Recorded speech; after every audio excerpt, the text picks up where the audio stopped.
Welcome to Spotlight on Frazee. I'm your host, Hank Ludke, and I'm here with Bricker Ware. Hi, Bricker. Hello, Hank. Good to see you. And Bricker's secretary at the Frazee Fire Department. And we've got one of the greatest parts of being the fire department coming up here this next week. It is fire prevention. It'll be Tuesday, October 6th.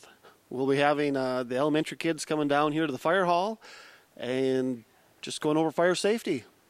Well, you know, I think it's great because I see all these little kids bouncing around, all smiley, coming down here, and they get here and they're excited to look at the equipment and everything else, and you teach them some very life-saving things that they should know.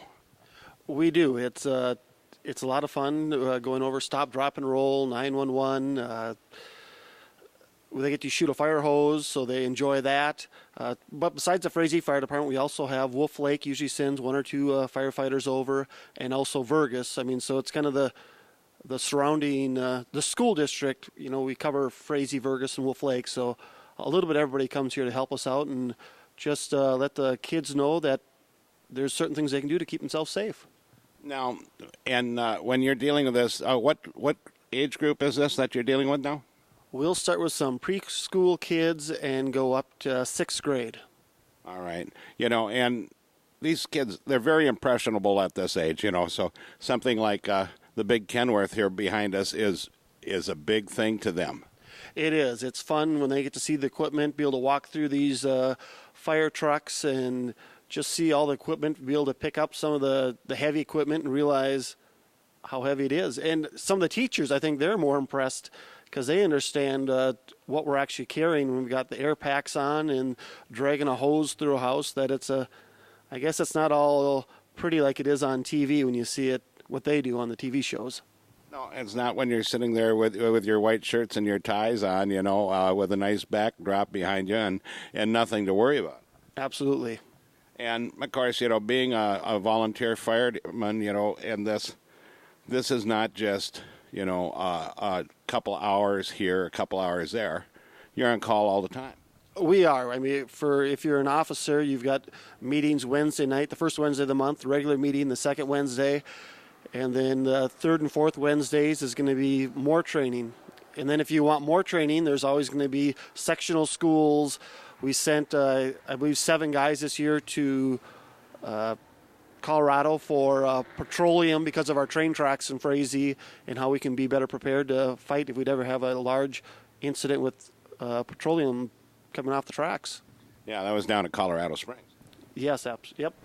And then last week we had a training on pipeline and rail tank car safety too. Yeah, another 3 hours. It was amazing. You know, and so you have the hours, your on-call hours that you guys get paid for. Yep. And then you have the training hours that you don't. No, we probably average 40 to 50 hours per fireman extra a year in being away from our families just to make sure that when something happens, we're prepared to be able to take care of the situation. You know, and so, you know, it's you people in TV3 land out here, these people dedicate their lives to protecting you, your family, your property, and they don't receive a lot for it, you know. So always remember when you see one of these guys, give them a congratulations, you know, and thank them because it takes a lot of time, just as Bricker said, away from your family, away from your job, and other things to help make the community in the area safe. Yeah, but we do love it. I mean, I think it's a calling that a lot of firefighters on the department are not just first generation; they're second, third. I know we might have a fourth generation, but it's you do love it, and it's when you get to help people, that feels good. Yeah, it's the love of the service. Absolutely. And I know when you talk about, you know, doing things with the children, I know that you set up a smoke system here. Yeah, with the help of Tyler King, we set up a little smoke tunnels so the kids can see that smoke rises, and if they stay low on the ground, they're going to have the clear air and be able to breathe and get to safety. You know, and so your children during Fire Prevention Week here will learn if something happens at your place, they're going to have an idea of what they're supposed to do from talking to Bricker and Mr. King. And fellow firefighters. Also, I'd say after Tuesday, October 6th, when your kids get home, ask them what they learned, and maybe do a little training of if there is a fire in your house, where your fire exits. Make sure your smoke detectors have new batteries in them.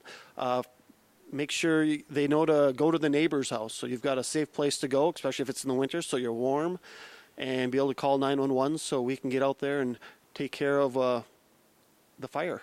And the other thing, that's been a lot the last few years now is the gas detectors, too.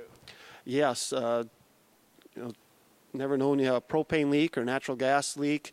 Maybe having a CO detector in your house. I mean, it's... For a bad furnace or something? Absolutely. Yeah.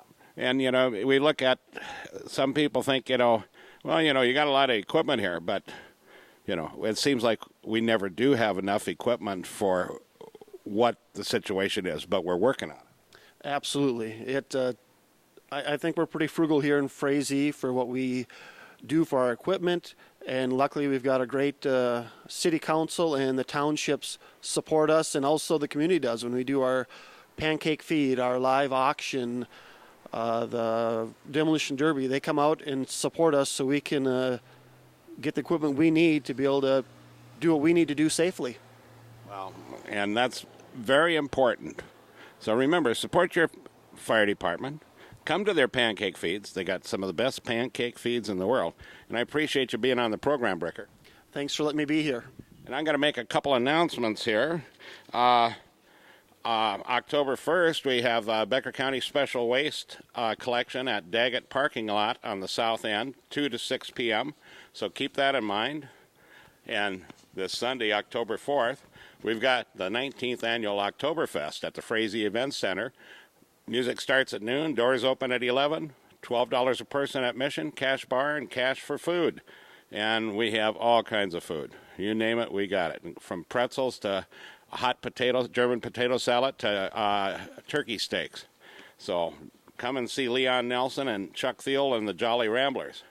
And then also, Tuesday, October 6th, at the Link Library, Steve Hoffbeck, author of Haymakers, a Chronicle of 5 Farm Families, at 6:30 p.m. at the Link, talks about the families and what it used to be like farming in Minnesota. So, remember, pet the dog, hug the kids, kiss the wife, and wave at the neighbors. And we'll catch you next week on Spotlight on Frazee.